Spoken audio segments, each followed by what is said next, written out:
commencer, on va visionner une vidéo. Et ensuite, on reprendra la main juste derrière.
C'est bon, on laisse tranquillement la vidéo se terminer. Merci beaucoup. Avant de commencer peut-être les échanges, Catherine, peut-être nous expliquer, parce qu'on vous voit dans la vidéo, pourquoi cette vidéo a été faite. Et alors j'aime beaucoup ce lien, on en a parlé tout au fil de la journée, mais ce lien là, pour le coup, il est très joliment mis en image. Est-ce que vous pouvez nous raconter un petit peu d'où vient cette vidéo ? Oui, d'abord bonsoir, bonsoir à tous et merci vraiment de l'invitation. Je crois qu'avec Marita Barly et Théo Sanson, qui est donc ce funambule qui relie nos deux bateaux, nous avons voulu exprimer que dans cette transition que nous vivons, nous sommes nombreux à nous mobiliser et que nous allons tous dans le même sens. C'est ce qu'on fait aussi avec Simon Bernard. On va dans le même sens et on a voulu l'incarner. On a voulu aussi, moi j'ai lancé cette initiative dont on va parler pour la reconnaissance de l'océan comme un bien commun de l'humanité.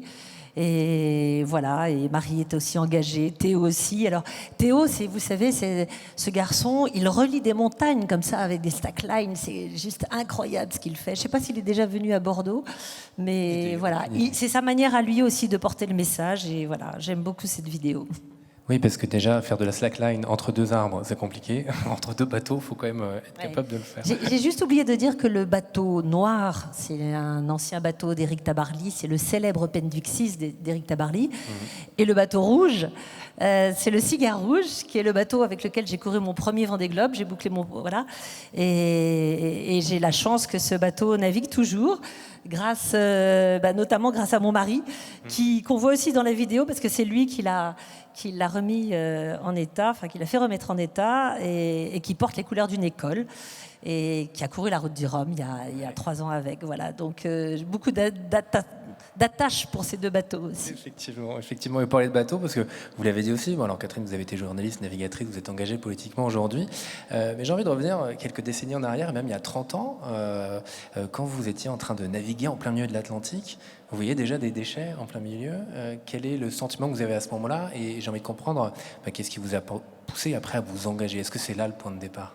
C'est effectivement là le point de départ. Il y en a peut-être un encore avant, c'est que quand j'étais gamine, j'ai appris à nager en Bretagne Nord, à Roscoff, et puis mes parents aussi étaient d'origine marseillaise, donc j'étais un coup en Méditerranée et un coup en Atlantique.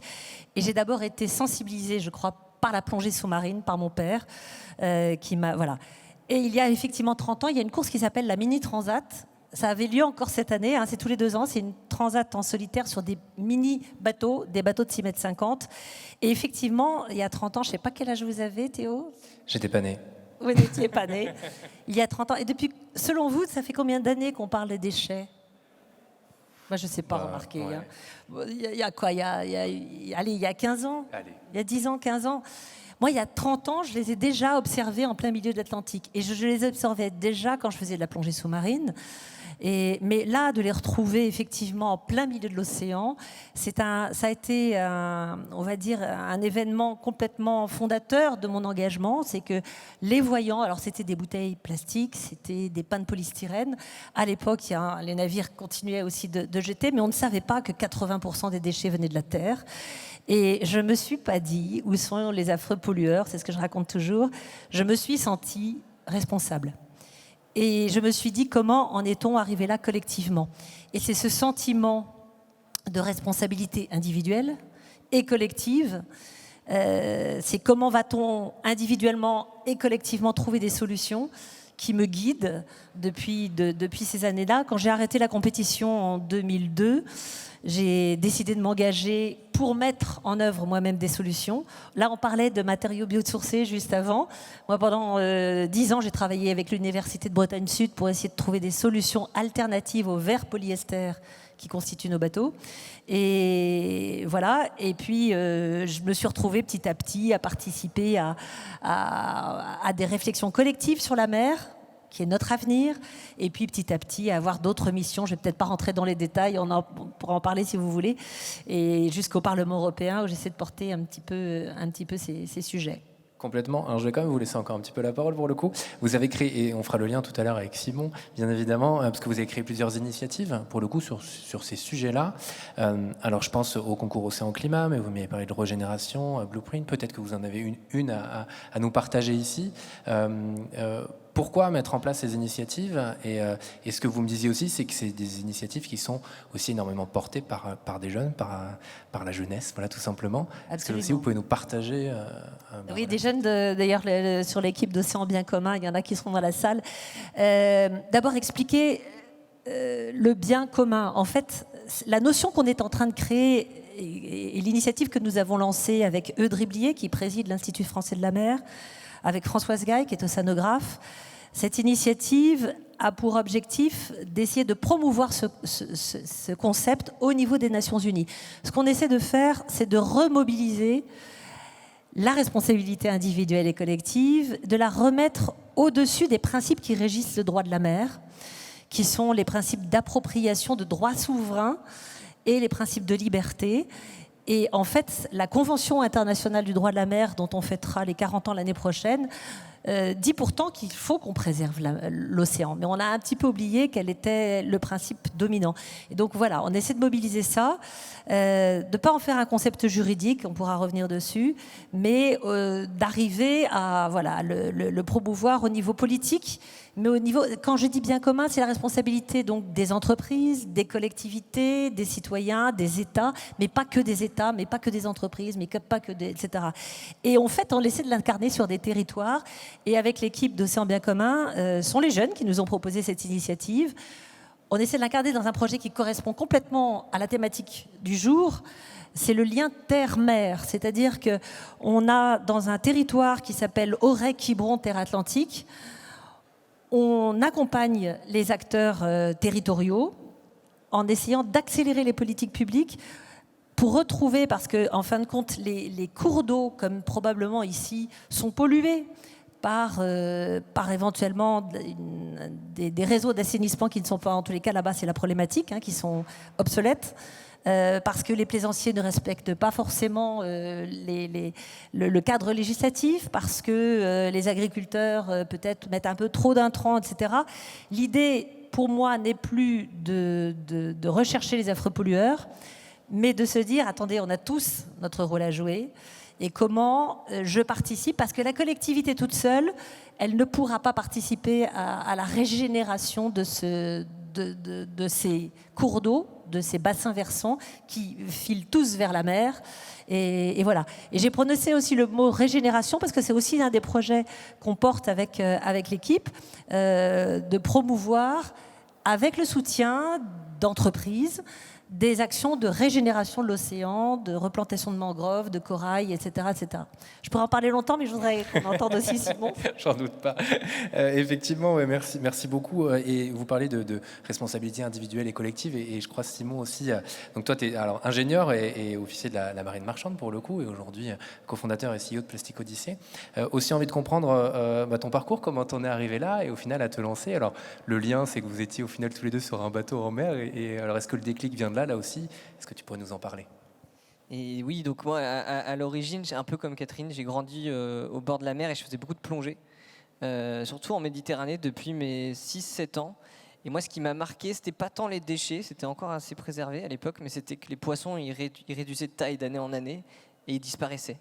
Et vraiment, on le voyait parce que tous les étés, on plongeait au même endroit et donc on voyait exactement les spots où il devait y avoir ce type de poisson-là, qui finalement, d'année en année, on ne les voyait plus.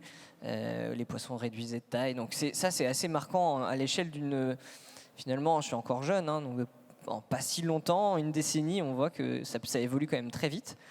Et puis quand même, de là est née sûrement une passion pour l'océan. Et j'ai rejoint la marine marchande, l'école de la marine marchande. Ça fait 10 ans maintenant, avec Alexandre, mon associé. Et donc on est tous passionnés par l'océan et moi en parallèle de ces études j'ai commencé à m'intéresser un peu à des projets en commençant par la réduction de l'impact des navires de commerce et participé à un projet qui s'appelait Hydrocontest où il fallait inventer les bateaux du futur qui consomment le moins d'énergie possible. Donc ça a été un peu les premiers pas vers l'entrepreneuriat finalement, c'est faire des projets et tenter des choses qui n'ont jamais été faites. Et puis en 2016, j'ai rejoint un projet qui s'appelle Nomades des mers, qui était porté par un jeune ingénieur encore plus fou que moi, Corentin. Coco pour les intimes. Coco, qui en fait à la base est parti sur un bateau en toile de jute qu'il avait construit avec comme objectif de tester et de développer des low-tech. Donc des low-tech, c'est l'inverse des high-tech, c'est des systèmes qui demandent très peu de ressources, qui peuvent répondre à des besoins de base comme l'accès à l'eau, à la nourriture. Et donc j'ai embarqué sur son bateau en 2016, qui est une sorte d'arche de Noé avec un poulailler, avec une culture de spiruline, avec un réchaud à pyrolyse de bois. Et bref, l'idée c'était d'aller expérimenter tout ça dans le but de promouvoir ça dans le monde entier. Et on a fait escale à Dakar, dans une des anses les plus polluées. Et c'est là où j'ai pris de plein fouet cette pollution parce que finalement en mer on peut voir un peu de plastique mais il y a quand même assez peu il n'y a pas d'île de déchets comme on peut le voir parfois dans les médias et donc en réalité le peu de plastique qu'on voit c'est déjà trop mais ça ne représente pas tout à fait la réelle pollution qu'il y a puisqu'on met 20 tonnes de plastique toutes les minutes dans l'océan. Je t'interromps, mais il n'y a que 1% qui flotte. Hein. Il y a même un peu moins, je pense qu'il y a presque 0,5 et donc en fait la totalité est au fond de l'eau ou dégradé en petites particules. Donc c'est vrai que quand on navigue, on voit pas grand-chose. On en voit quelques-uns de temps en temps près des côtes, mais on voit pas grand-chose. Mais quand on arrive à Dakar sur les côtes, on se rend compte que la pollution, elle est là, elle est présente. Et c'est ce qui se passe à Marseille un peu plus tard que le mois dernier, quand on a eu grève des éboueurs plus intempéries. Le vieux port s'est retrouvé inondé de déchets. Donc c'est ce qui se passe à l'échelle du monde aujourd'hui. C'est ça qui m'a marqué. Et ça a été un peu le déclic, le point de départ de Plastic Odyssey. Et alors, Plastic Odyssey, aujourd'hui, j'ai envie de dire, c'est l'aventure d'un bateau labo. Est-ce que ça te va comme nom? Alors c'est vrai qu'on va dire que c'est ce qu'on voit quand on s'intéresse au projet. La première chose qu'on voit, c'est ce bateau. C'est un peu l'objectif, hein, c'est l'emblème, c'est l'ambassadeur. Et ce bateau, il est là pas pour nettoyer l'océan parce qu'il n'y a pas de déchets qui flottent, mais vraiment pour aller promouvoir des solutions dans les pays aujourd'hui qui souffrent le plus. Donc c'est une manière de déplacer un laboratoire du recyclage de pays en pays pour aller en Afrique, en Amérique du Sud et en Asie, qui sont les 3 continents les plus touchés par la pollution, avec comme objectif, un petit peu comme Corentin le faisait et le fait toujours avec Nomades des mers, d'aller partager en open source, donc donner les plans gratuitement, de machines, de technologies simples à construire dans le monde entier qui permettent de prendre un déchet et d'en faire quelque chose qui va avoir de la valeur. Ça peut être des matériaux de construction, ça peut être des palettes pour le transport, ça peut être des tubes pour les canalisations. L'idée, c'est d'arriver à transformer un déchet en ressource. Et c'est là-dessus qu'on travaille pour pouvoir créer de l'emploi et créer de la richesse localement dans des pays qui sont tous des pays à bas et moyens revenus et qui souffrent de cette pollution. Complètement. Vous avez une catchphrase, j'ai envie de dire, clean up the past and build the future. Et j'ai envie de vous poser la question à tous les deux, comment on fait pour construire le futur, pour agir dès maintenant pour la décennie qui arrive, afin de préserver alors notre bien commun, et non pas nos communs, mais ce bien commun qui est l'océan et qui est l'eau. Catherine, peut-être. Oui, donc on a compris que tout le monde devait participer déjà. Moi, je vais reprendre un peu les propositions qu'on a faites dans un rapport que j'ai porté au Parlement européen sur l'impact des déchets marins. Pour moi, la problématique, elle est systémique. Je ne sais pas si vous avez vu, je vous conseille de le voir. Samedi dernier, il est rediffusé demain. Il y a un documentaire qui s'appelle Cher Plastique. Je vous invite à aller le voir, je l'ai vu, effectivement. Qui a été tourné par la réalisatrice Dorothée Adam. Ça a été diffusé sur Ushuaïa TV samedi dernier. C'est rediffusé demain. Pardonnez-moi, je crois que j'ai pas l'heure, mais c'est diffusé dans la soirée. On peut le retrouver en ligne aussi. Et il y a encore 3 diffusions qui sont annoncées. Voilà, très très bon. Et puis je suis assez fière parce que j'ai fait la voix off de ce documentaire.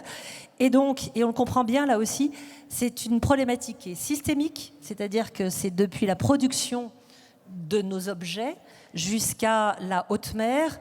Et donc, il faut, à problématique systémique, il faut des solutions systémiques. Donc, il y a déjà un gros sujet autour de l'éco-conception. C'était probablement les sujets... L'une des tables rondes de cet après-midi. Voilà, des tables rondes.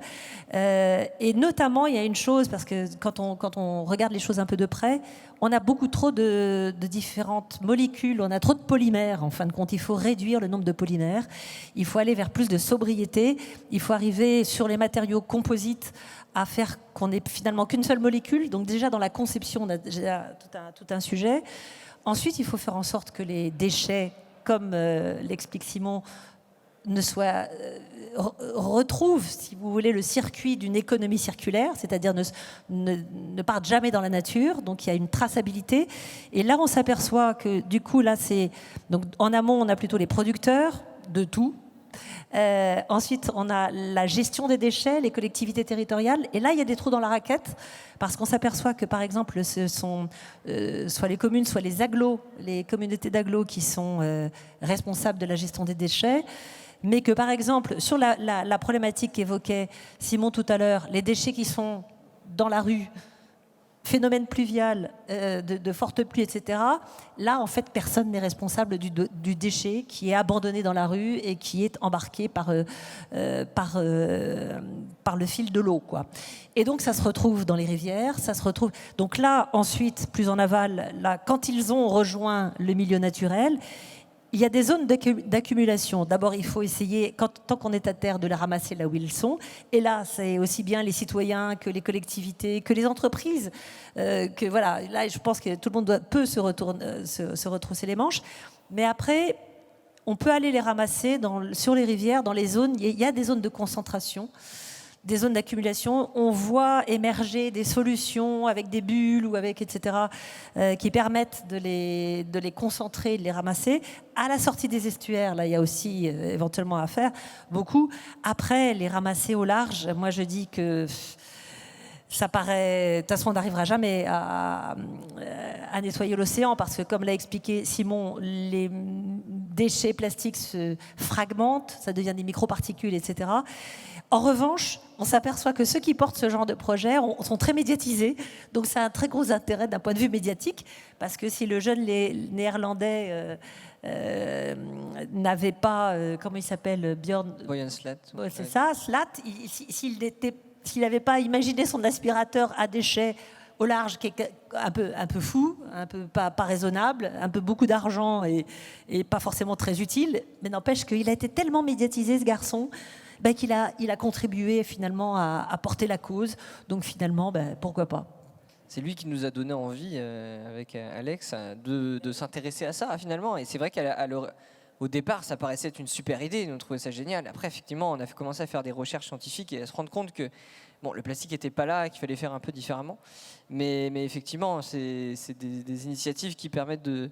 aujourd'hui, tout le monde parle du plastique et c'est aussi grâce à des projets comme ça. Donc c'est sûr que ça a du bon aussi, mais... Malheureusement, c'est pas aussi simple que ça. Il faut construire l'avenir.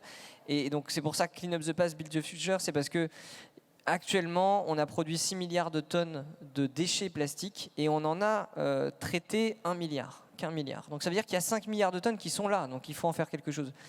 Mais ce n'est pas pour autant que le recyclage c'est formidable et qu'il faut continuer à faire comme avant. Donc c'est une urgence, mais en parallèle, il faut construire un futur où on va utiliser moins de plastique, on va l'utiliser différemment. Et ça, c'est tout le challenge parce que ça fait appel à de la technologie, mais en fait, pas que. Ça fait aussi surtout appel au comportement humain et aux consommateurs. Donc nous, on s'y intéresse aussi. C'est quelque chose qui est assez nouveau. On a toute une équipe qui travaille sur de la recherche en sciences sociales. Et c'est vrai que c'est un axe qui est peu utilisé quand on parle de pollution plastique. Parce que pendant notre tour du monde, on va collecter des témoignages de citoyens du monde entier pour comprendre pourquoi on consomme du plastique, quel est le rapport qu'on peut avoir aux déchets dans chaque pays. Le déchet, c'est vraiment un concept qui est assez nouveau, ça n'existait pas avant, il n'y a pas de déchets dans la nature. Et donc, c'est intéressant de prendre cet axe comportement humain, culture, pour comprendre, au lieu d'aller donner des leçons, d'abord essayer de comprendre pourquoi on fait ça et quelles sont les raisons de cette pollution finalement, pour changer les choses. Complètement, ouais. Donc la fameuse responsabilité individuelle d'abord et après collective. Je vous propose qu'on passe aux questions du public, si ça vous va. Est-ce que vous avez, on a encore 5 minutes à peu près ensemble, est-ce que vous avez éventuellement des questions à poser pour continuer sur ce sujet-là ?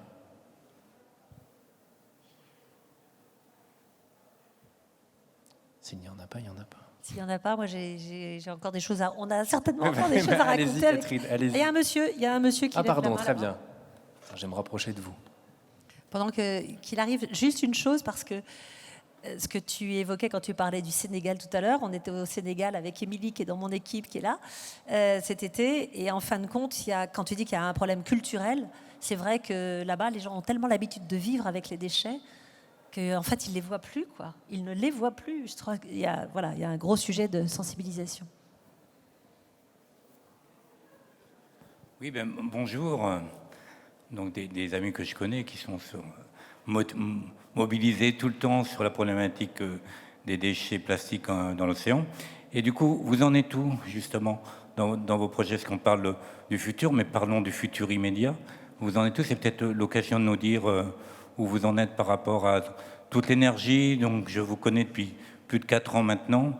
Voilà, donc je crois que c'est un petit point d'actualité qui serait intéressant. Et ouais, effectivement, j'ai reconnu la voix là de loin, Fabrice. Fabrice, exactement. Et écoute, effectivement, c'est des projets qui sont ambitieux, complexes et très longs. Donc on a, il y a 2 ans, acheté un navire de commerce de 40 mètres qu'on a refité. C'est un process qui est assez long. On a voulu recycler un vieux bateau. C'est pas toujours la meilleure idée. C'était très compliqué. C'est toujours très compliqué. Plein de surprises. On apprend beaucoup. Mais en parallèle de ça, on a développé une dizaine de machines de technologie déjà, en allant rétro-ingénierer des technologies comme des broyeurs au Caire, qui étaient construits au Caire, utilisés. Mais finalement, il n'y a jamais eu les plans de ces machines-là. Donc on a rétro-ingénieré, on a fait les plans des machines pour pouvoir reconstruire l'année prochaine à Marrakech ce broyeur qui est utilisé au Caire pour quelques milliers d'euros, alors que c'est des broyeurs qui coûtent 50 000 euros dans le commerce. Donc d'où l'intérêt de cette approche low-tech, open source. Et donc là, en parallèle de ce chantier de bateau qui se termine et qui va, on espère, finir mi-2022 pour pouvoir lancer l'expédition, on commence déjà à implanter les machines dans nos pays cibles. Donc là, le premier projet, ça va être au Maroc, Essaouira probablement, avec une filière qui permet donc de transformer les déchets plastiques et de faire des planches pour faire des palettes de transport, qui évite les palettes en bois et qui évite la déforestation. Donc on va essayer ce premier débouché-là. La palette, c'est universel, donc c'est un bon test. Derrière l'objectif, on a aussi un projet au Sénégal pour faire de la pyrolyse, un projet au Burkina Faso, où on va... Donc là, on commence à collecter déjà les déchets pour voir ce qu'il y a sur place, quel type de déchets on peut trouver. Et l'idée, c'est que dans les 6 mois, on puisse commencer à installer une filière pour faire du tube pour des canalisations.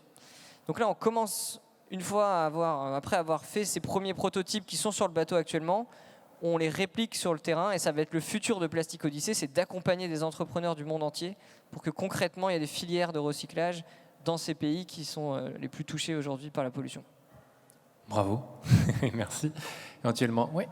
Hop.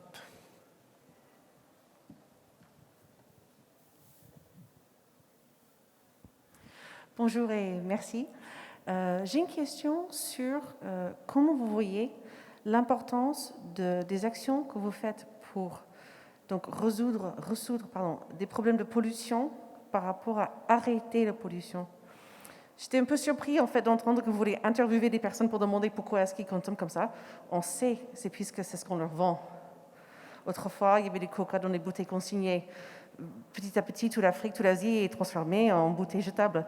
On sait, c'est ça qu'on leur vend. Des petits sachets, c'est un fléau. Mais pourtant, on n'arrête pas. Est-ce que vous pensez que c'est important aussi de passer plus de temps avec les fabricants ? En fait, puisque je sais que vous faites beaucoup de choses pour régler la pollution, mais qu'est-ce que vous faites pour régler le problème qui finalement est la production, et pas nécessairement de plastique, mais de tout ce qui est jetable ? Parfois, c'est dangereux de parler d'arrêter le plastique, puisqu'à remplacer du plastique par du papier jetable, on n'a pas fait grand chemin. Merci. Alors effectivement, c'est pour ça qu'on a vraiment voulu avoir ce slogan Clean up the past and build the future, pour dire non, on ne fait pas la promotion du recyclage et du plastique. Et oui, il faut changer les usages. Pour ça, nous, on ne peut pas tout faire. Donc on se concentre sur un truc pour le faire correctement. On se concentre sur le recyclage des déchets qui sont là. Mais on a un super outil de com, on a une plateforme, ce bateau. Donc qu'est-ce qu'on fait? C'est que tout l'avant, toute la zone de vie, on a installé des alternatives, on met en avant des solutions avec un partenariat avec la Fondation Solar Impulse. Et donc on a des solutions, on va embarquer Aoum, qui est une start-up qui permet de faire du nettoyage de tasses à café pour éviter l'usage unique. On a un système de filtration d'eau Innovaya qui permet de se passer des bouteilles et donc d'avoir accès à l'eau potable plutôt que d'utiliser des sachets ou des bouteilles d'eau. Donc ça, on a tout ça à bord du bateau. Ça, on travaille pas dessus, mais on travaille avec ses partenaires pour les mettre en avant et faire en sorte qu'ils puissent se diffuser partout. Et donc c'est effectivement quelque chose qu'on aimerait faire plus, mais on peut pas tout faire et on essaye d'éviter ce problème de vouloir se disperser un peu. Mais il faut... Allez-y, Catherine. Oui, moi je voudrais compléter. Il faut effectivement à la fois, il faut travailler à tous les stades, c'est-à-dire sur l'amont et donc au Parlement européen, enfin au niveau européen, il y a beaucoup de choses qui se passent parce que grâce finalement à la directive cadre stratégie pour le milieu marin, on a pu observer dans les États membres de l'Union européenne quels étaient les déchets qu'on retrouvait le plus sur les plages, par exemple. Et à partir de là, comme on s'est rendu compte qu'il y avait beaucoup de déchets liés à l'aquaculture, à la pêche, 26%, mais il y a aussi tout ce qui est coton-tige, tout ce qui est sac plastique à usage unique, etc. Donc la directive sur le sac plastique à usage unique est intervenue. D'ailleurs, elle est rentrée en application en juillet dernier. Et quand vous dites qu'est-ce qu'on peut faire, qu'est-ce qu'on fait aussi en amont, il faut éviter c'est aussi par la législation que ça passe. Et là, on doit prochainement aussi travailler sur un texte pour éviter l'exportation des déchets.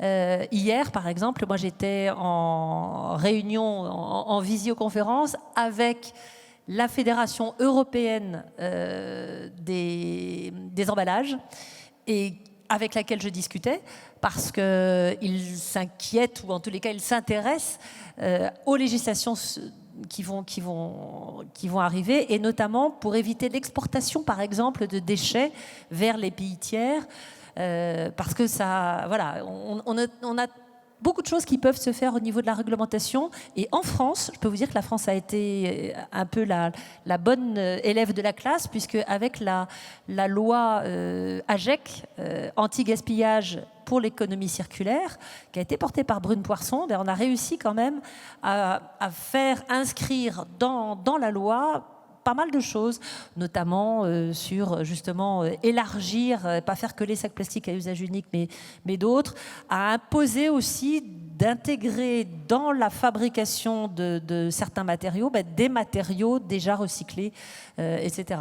Donc ça passe aussi par la législation. Moi, c'est une des raisons, je vais vous dire, pour lesquelles j'ai pris ce mandat européen, parce qu'en fin de compte, si on veut faire bouger les choses, c'est à la fois sur le terrain, comme le fait Simon, mais c'est aussi en amont, dans la législation, qu'on peut faire, qu'on peut trouver. Et au niveau européen, on globalise. Et puis je finirai par un sujet. On va avoir en France, sous présidence française de l'Union européenne, en février prochain, on va avoir une conférence sur l'océan, le One Ocean Summit, pendant lequel la France va essayer de faire accélérer la sortie d'un traité sur le plastique, un traité alors là international, pour accélérer la problématique de la réduction des déchets plastiques à travers le monde.